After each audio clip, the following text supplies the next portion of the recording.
75ஆம் ஆண்டு பிறந்தநாள் விழா நிகழ்வுகள் நடந்தபோது இந்த நாட்டை இப்பொழுது ஆண்டு கொண்டிருக்கிற அப்பொழுது குஜராத்தினுடைய முதலமைச்சராக இருந்த நரேந்திர மோடி ஒரு புத்தகத்தை எழுதினார். கர்மயோக் என்கிற ஒரு புத்தகம்.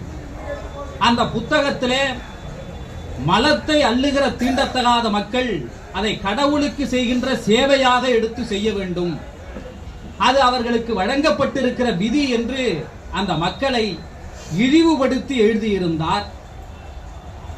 1ஆம் தேதி பிறந்த நாள் விழா கூட்டத்திலே கலந்து கொண்ட தமிழர் தலைவர் ஆசிரியர் அவர்கள், தேதி தருகிறேன் விரைவிலே, இந்த பிறந்த நாள் விழா கூட்டம் முடிந்த பிறகு அந்த நரேந்திர மோடியினுடைய கர்மயோக் புத்தகமும் அதை எழுதுவதற்கு துணை நின்ற மனு நூலும் கொளுத்தப்படும் என்று போராட்ட அறிவிப்பை தன்னுடைய பிறந்த நாள் விழா செய்தியாக தோழர்களுக்கு சொன்னார். அதே போன்று 11/12/2007 அவர் கொளுத்தியும் காட்டினார். இதை ஏன் சொல்லுகிறேன் என்றால், இந்த ஆண்டும் ஆசிரியர் அவர்களுக்கு பிறந்த நாள் விழா எடுக்கப்பட்டது. 2 நாட்கள் பிறந்த நாள் விழாவாக எடுக்கப்பட்டது. 1ஆம் தேதி அதே அறிவிப்பை வெளியிட்டார்.